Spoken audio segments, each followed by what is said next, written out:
La nuit tombe et la brume recouvre ruelles, falaises et collines. Cette ombre au loin, était-ce vraiment un petit homme en chapeau haut de forme, costume vert et barbe rousse, ou juste une hallucination ?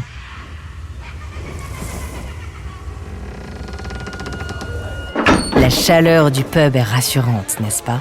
Et pourtant, l'atmosphère, les légendes et les masques vont vous donner la chair de poule. Fáilte, bienvenue en Irlande, sur les traces d'Halloween.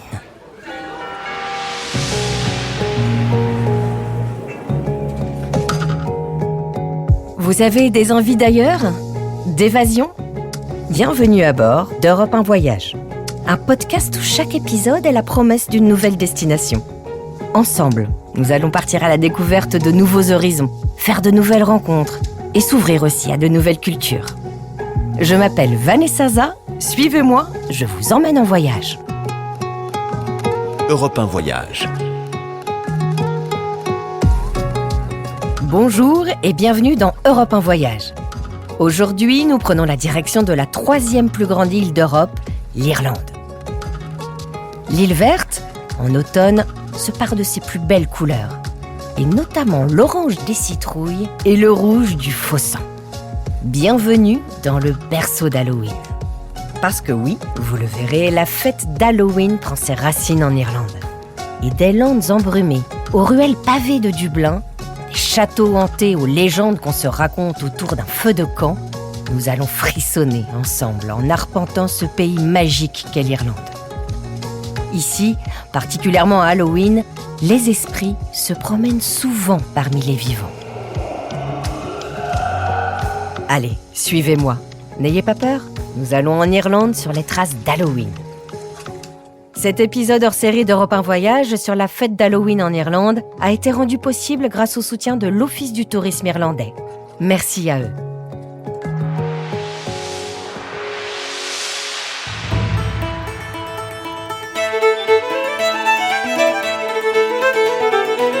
Contrairement à ce que l'on pourrait croire, ce n'est pas aux Américains que l'on doit Halloween, mais à nos chers voisins irlandais.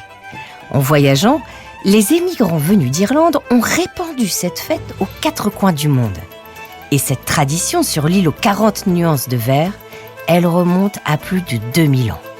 Plonger au cœur des origines celtiques d'Halloween, se connecter à cet autre monde, c'est sûrement l'une des plus belles expériences pour découvrir ou redécouvrir l'Irlande, ses paysages sauvages imprégnés de légendes, ses sites antiques et son âme. D'autant plus que de nombreux festivals ont lieu partout dans l'île. Dans le calendrier celte, ce sont des festivals païens qui ponctuent les changements de saison. Imbolc, en février, où les Celtes célèbrent l'entrée dans le printemps. L'été, ils l'accueillent pendant Beltena. Le début des récoltes, lui, se fête à Lunasa. Quant à la fin de ces récoltes et l'entrée dans l'hiver, c'est lors du festival Samhain. Samhain, qu'on écrit en irlandais, S-A-M-H-I-N. L'hiver, les jours raccourcissent, les terres gèlent, la nature s'efface.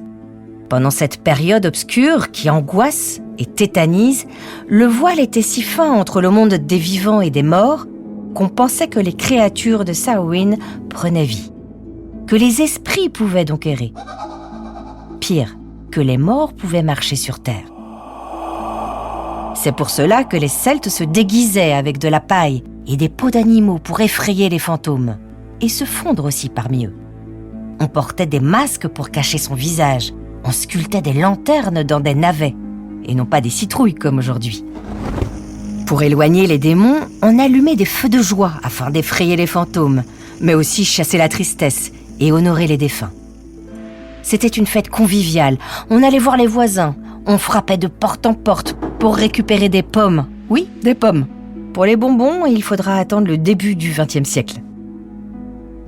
Maintenant que les origines d'Halloween n'ont plus de secret pour vous, partons vers l'inconnu. Et allons nous faire peur, ça fait partie du jeu. Enfilez vos masques, vos déguisements. Allumez vos lanternes. Vous êtes prêts ? C'est parti ! Même si toutes les villes irlandaises se mettent au diapason et que vous pourrez vous y arrêter à votre guise, pour célébrer Halloween, je vous ai sélectionné les 3 festivals incontournables, gigantesques et connus du monde entier. Le festival de Púca dans le comté de Meath, pour un retour aux sources sur les traces de Samhain. Le célèbre carnaval de Derry, une ville historique fortifiée dans le Londonderry, au nord de l'Irlande. Et Dublin, pour un festival qui a du mordant. Le jeu de mots est facile, j'avoue, mais j'étais obligée parce qu'on parle ici du festival Bram Stoker, le père de Dracula. I am Dracula. Commençons par le festival de Púca. Il se déroule autour des villes de Trim et de Athboy, dans le comté de Meath, à 1 heure de route au nord-ouest de Dublin. Bienvenue sur les terres ancestrales d'Irlande, dans le berceau d'Halloween. Selon de vieux manuscrits et des fouilles archéologiques, c'est sur la colline de Ward, à Athboy, qu'il y a près de 2000 ans, le tout premier feu de joie de Samhain a été allumé. Et pourquoi ce nom festival de Púca ? Eh bien parce que Púca, c'est un personnage métamorphe issu du folklore celtique. Il apparaît au moment du passage à la nouvelle année selon le calendrier celte. Il erre dans la nuit et change la fortune de ceux qui le croisent. Le festival de Púca se déroule sur 4 nuits. La tradition veut que la procession d'ouverture ait lieu dans la ville de Trim, dans les jardins de son château médiéval. Au programme, contes et légendes, théâtre en plein air, spectacles de rue festifs, acrobaties et musique irlandaise. Mais rassurez-vous, l'ambiance est toujours mystique, en hommage à Samhain évidemment. Quant au feu cérémoniel et à la cérémonie de clôture, elle se déroule au Fairgreen à Athboy, comme aux origines. Si vous avez envie d'en apprendre davantage sur la colline de Ward, il est possible de participer à des visites patrimoniales. Et si vous avez l'esprit joueur et le cœur bien accroché, le Púca Trail est pour vous. Cette visite guidée vous emmènera sur la piste des esprits espiègles et métamorphes.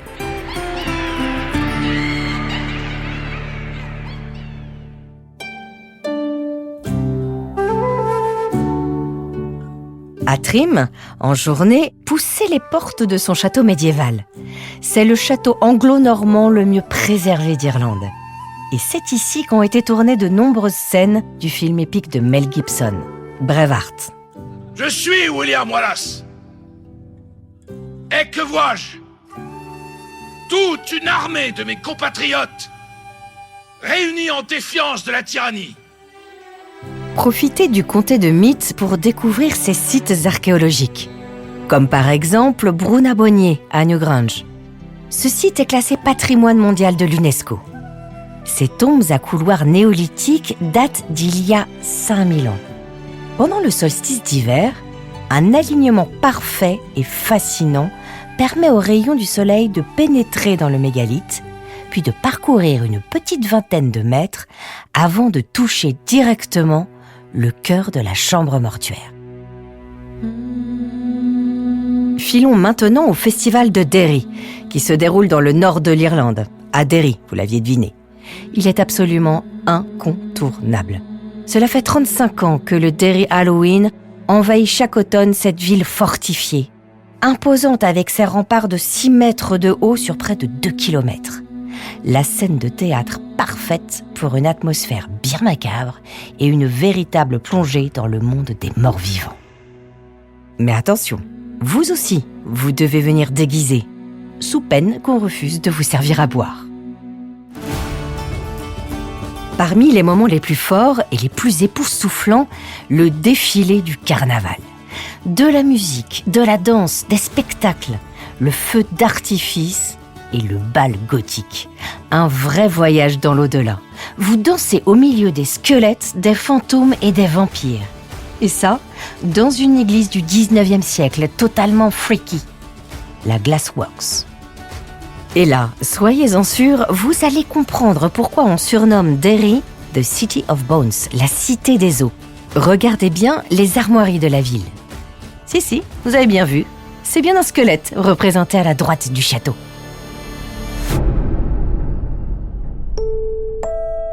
Vous avez envie d'en savoir plus sur les croyances et les superstitions d'Halloween ? Vous n'avez plus qu'une chose à faire. Empruntez le circuit Awakening the World City Trail. Envie de vous effrayer encore un peu plus ? Pas de souci, j'ai ce qu'il vous faut. La maison des horreurs. La maison hantée la plus effrayante de Derry. Forcément, elle a été construite sur un vieux cimetière. Si vous préférez, j'ai aussi une école hantée qui ouvre à la nuit tombée avec au programme une belle nuit de frayeur. Et pour ceux qui veulent pousser l'expérience encore plus loin, des experiments, que l'on appelle aussi l'expérience sensorielle à glacer le sang.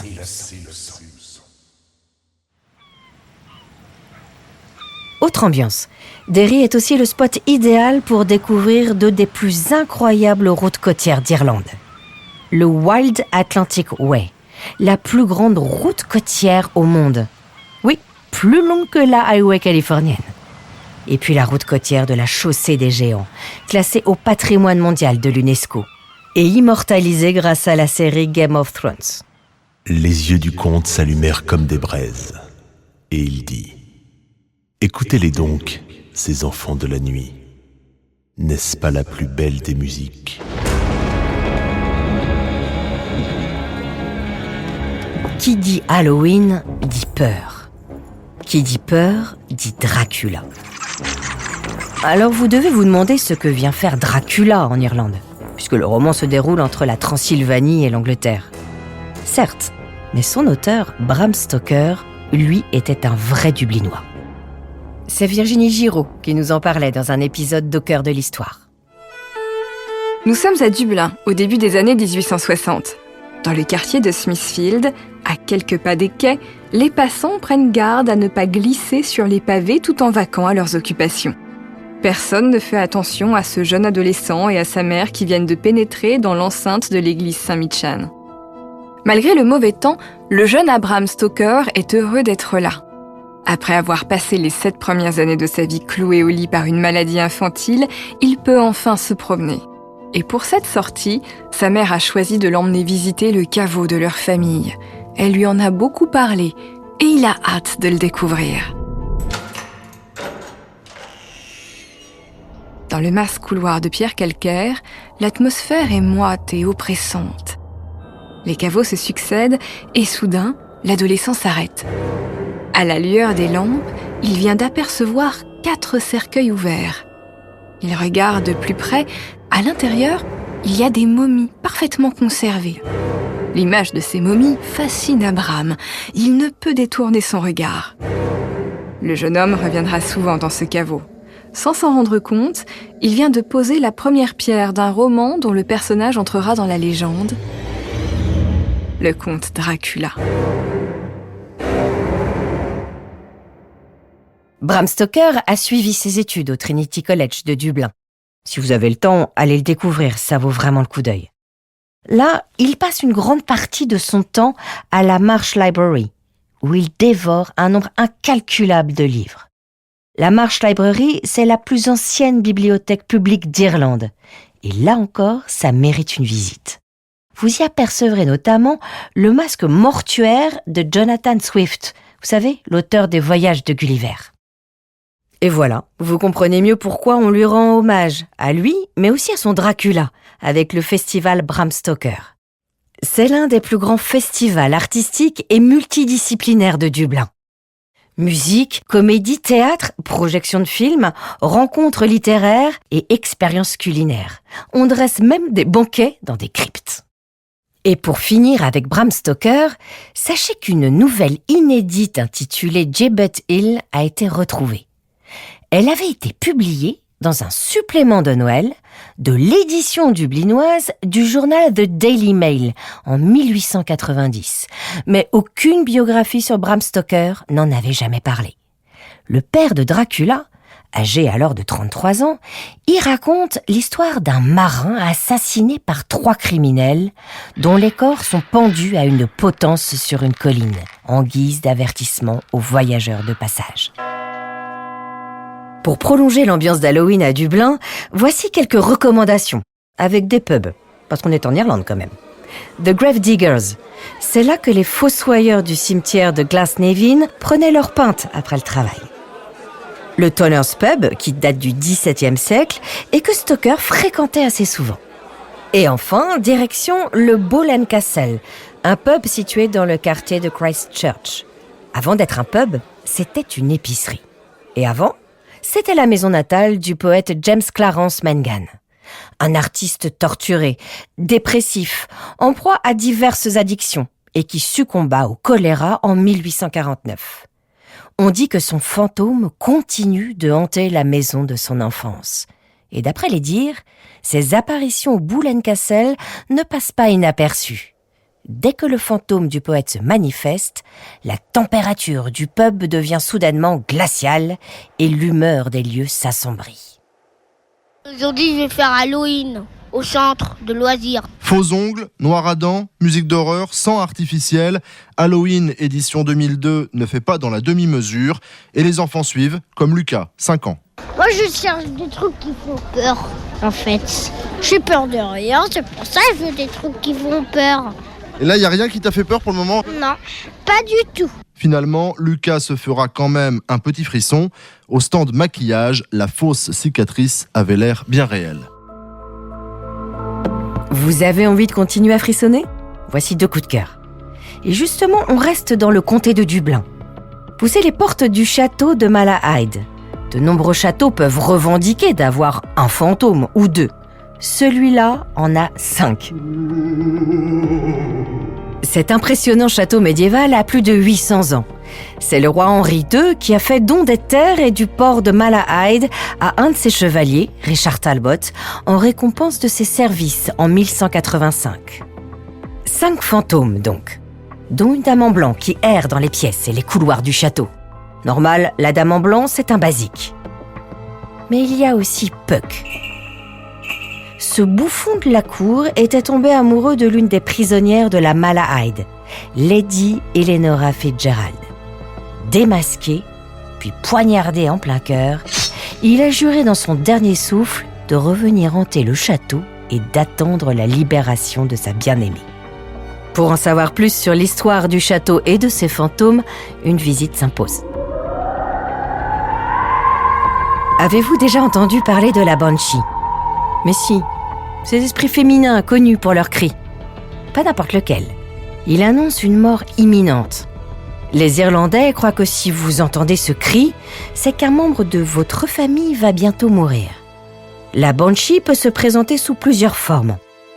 Une matrone, une jeune femme ou une vieille sorcière. On prétend que la Banshee crierait uniquement pour 5 grandes familles irlandaises. Les O'Neill, O'Brien, O'Connor, O'Grady et Kavanagh.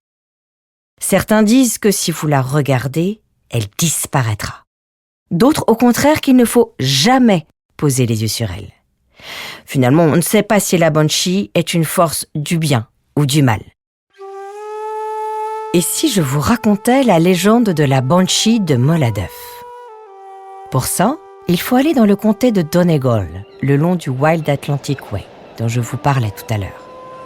Ici, les vagues viennent se briser violemment sur les falaises escarpées. Elles peuvent être fatales, comme pour ce jeune marin parti en mer et qui a laissé sa femme inconsolable. Elle a crié toute la journée et toute la nuit, assez fort pour réveiller les morts. Pour la soulager, un prêtre décide de la bénir, mais elle meurt mystérieusement peu de temps après. On a préféré l'enterrer sous un rocher plutôt que dans une tombe, de peur que son esprit n'en sorte. La légende dit que même après sa mort, elle n'a jamais cessé de crier. Tendez l'oreille. Si vous visitez le rocher à Molladuff aujourd'hui, vous entendrez peut-être des cris.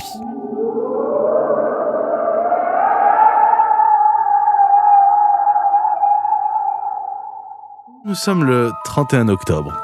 Et il ne faudra pas vous étonner ce soir si on frappe à votre porte. Des petites mains innocentes dans des costumes d'horreur, c'est Halloween. Et vous allez l'entendre, les enfants sont déjà prêts. Et on va à la chasse aux bonbons. Youpi! Je vais demander une porte après porte, une autre après une autre après une autre jusqu'à ce qu'il y ait toute la terre. Je vais me déguiser et aussi je vais me maquiller, je vais me coiffer en squelette. Un déguisement de docteur qui se met un faux couteau pour faire peur aux gens, pour que je les oblige à me donner des bonbons. Des bonbons ou alors un sort. Gourmand, c'est votre moment. Et le mien aussi. Qui dit Halloween, dit spécialité culinaire. On se devait de finir notre balade Halloween sur une note sucrée. Dans chaque festival, vous pourrez déguster du barmbrack, de colcannon, des pommes cuites et bien d'autres friandises traditionnelles. Le barmbrack, c'est le petit pain de la bonne aventure. Barmbrack, en gaélique bollingbrack, qui veut dire pain moucheté, est fait de fruits secs, de thé noir et de whisky. Mais ce n'est pas tout. On incorpore avant la cuisson des petits symboles prophétiques pour prévenir l'avenir de la personne qui les découvre lorsqu'on lui sert une tranche. Soyez prudents, choisissez-la bien. Vous pouvez tomber sur une bague qui prédit le mariage dans l'année, ou une pièce de monnaie pour la richesse, mais aussi un chiffon qui annonce la pauvreté. Cette tradition, les ancêtres celtiques la pratiquaient déjà. Le colcannon, c'est le plat traditionnel de la nuit d'Halloween. Un mélange de purée de pommes de terre, de choux frisés et d'oignons. Et ce plat aussi est agrémenté de symboles similaires pour prédire l'avenir. Il y a quelque chose de magique, de mystérieux dans ce pays, voire même d'un peu mystique. Et puis bien sûr, il y a les Irlandais. Tout le monde en parle, ils sont incroyablement attachants. On dit toujours qu'on va en Irlande et qu'on retourne pour les Irlandais. Et il n'y a rien de plus vrai. Avant de nous quitter, j'ai une pensée pour les plus sensibles ou les plus peureux d'entre vous. Ceux pour qui la vue du sang, même faux, provoque des étourdissements. Oui, vous qui vous cachez sous la couette à chaque bruit suspect. Je vous vois, hein? Eh bien, sachez que l'Irlande vous tend aussi les bras. Parce qu'il n'y a pas qu'Halloween dans la vie ou dans la mort. Non, Halloween, c'est aussi l'automne. Et l'automne, c'est l'une des plus belles saisons pour visiter le pays. Les feuilles se teintent de jaune et d'orange. La météo parfois changeante fait apparaître de nombreux arcs-en-ciel. Et puis l'automne reste la meilleure saison pour admirer la nature. L'observation des oiseaux, par exemple. L'Irlande a la particularité de se trouver sous quelques-uns des couloirs migratoires ornithologiques les plus empruntés au monde. Alors levez la tête pour contempler le spectacle des bernaches du Canada, des cygnes chanteurs d'Islande ou des loriots dorés d'Eurasie.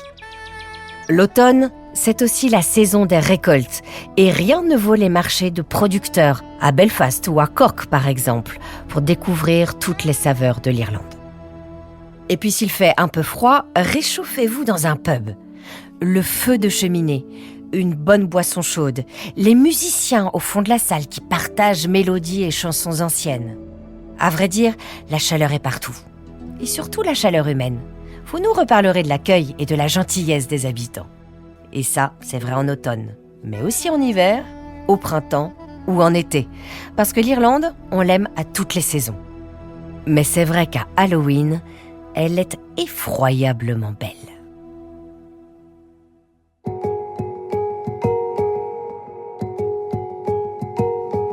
Et bien voilà, j'espère que vous avez apprécié ce voyage macabre et effrayant en Irlande à bord d'Europe 1 Voyage. Si c'est le cas, je vous donne rendez-vous pour une prochaine destination. Vous trouverez la porte d'embarquement sur toutes les plateformes ainsi que sur l'appli et le site Europe 1. Si Europe 1 Voyage vous a donné envie de partir en Irlande avec des amis, n'hésitez pas à leur partager le podcast. Et n'hésitez pas non plus à donner votre avis ou mettre des étoiles sur votre plateforme préférée. C'est vraiment très important et ça nous aide à organiser de nouveaux voyages vers de nouvelles destinations. Alors on compte sur vous. À bientôt. Vous avez envie de continuer à frissonner ? Voici 2 coups de cœur.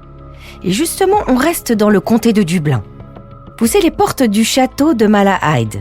De nombreux châteaux peuvent revendiquer d'avoir un fantôme ou 2. Celui-là en a 5. Cet impressionnant château médiéval a plus de 800 ans. C'est le roi Henri II qui a fait don des terres et du port de Malahide à un de ses chevaliers, Richard Talbot, en récompense de ses services en 1185. 5 fantômes donc, dont une dame en blanc qui erre dans les pièces et les couloirs du château. Normal, la dame en blanc, c'est un basique. Mais il y a aussi Puck.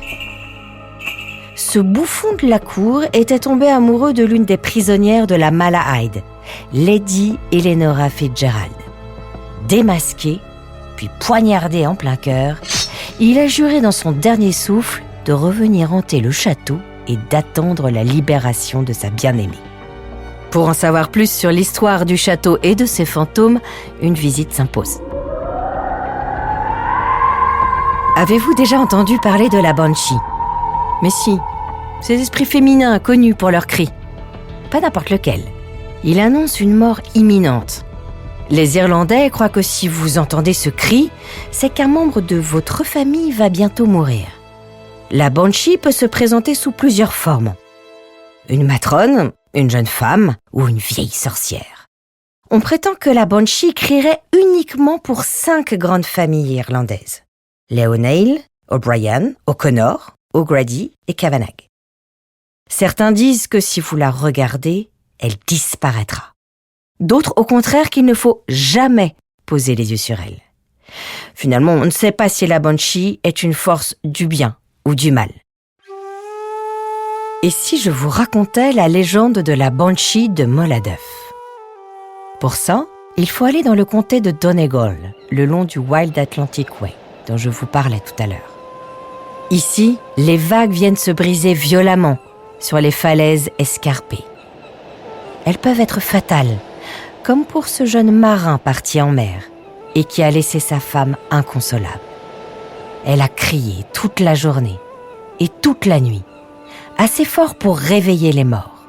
Pour la soulager, un prêtre décide de la bénir, mais elle meurt mystérieusement peu de temps après. On a préféré l'enterrer sous un rocher plutôt que dans une tombe, de peur que son esprit n'en sorte. La légende dit que même après sa mort, elle n'a jamais cessé de crier. Tendez l'oreille. Si vous visitez le rocher à Molladuff aujourd'hui, vous entendrez peut-être des cris.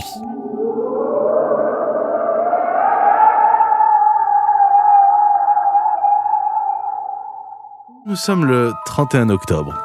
Et il ne faudra pas vous étonner ce soir si on frappe à votre porte. Des petites mains innocentes dans des costumes d'horreur, c'est Halloween. Et vous allez l'entendre, les enfants sont déjà prêts. Et on va à la chasse aux bonbons. Youpi! Je vais demander une porte après porte, une autre après une autre après une autre, jusqu'à ce qu'il y a toute la terre. Je vais me déguiser et aussi je vais me maquiller, je vais me coiffer en squelette. Un déguisement de docteur qui se met un faux couteau pour faire peur aux gens, pour que je les oblige à me donner des bonbons. Des bonbons ou alors un sort. Gourmand, c'est votre moment. Et le mien aussi. Qui dit Halloween, dit spécialité culinaire. On se devait de finir notre balade Halloween sur une note sucrée. Dans chaque festival, vous pourrez déguster du barmbrack, de colcannon, des pommes cuites et bien d'autres friandises traditionnelles. Le barmbrack, c'est le petit pain de la bonne aventure. Barmbrack, en gaélique bollingbrack, qui veut dire pain moucheté, est fait de fruits secs, de thé noir et de whisky. Mais ce n'est pas tout. On incorpore avant la cuisson des petits symboles prophétiques pour prévenir l'avenir de la personne qui les découvre lorsqu'on lui sert une tranche. Soyez prudents, choisissez-la bien. Vous pouvez tomber sur une bague qui prédit le mariage dans l'année, ou une pièce de monnaie pour la richesse, mais aussi un chiffon qui annonce la pauvreté. Cette tradition, les ancêtres celtiques la pratiquaient déjà. Le colcannon, c'est le plat traditionnel de la nuit d'Halloween. Un mélange de purée de pommes de terre, de choux frisés et d'oignons. Et ce plat aussi est agrémenté de symboles similaires pour prédire l'avenir. Il y a quelque chose de magique, de mystérieux dans ce pays, voire même d'un peu mystique. Et puis bien sûr, il y a les Irlandais, tout le monde en parle, ils sont incroyablement attachants. On dit toujours qu'on va en Irlande et qu'on retourne pour les Irlandais, et il n'y a rien de plus vrai. Avant de nous quitter, j'ai une pensée pour les plus sensibles, ou les plus peureux d'entre vous, ceux pour qui la vue du sang, même faux, provoque des étourdissements. Oui, vous qui vous cachez sous la couette à chaque bruit suspect. Je vous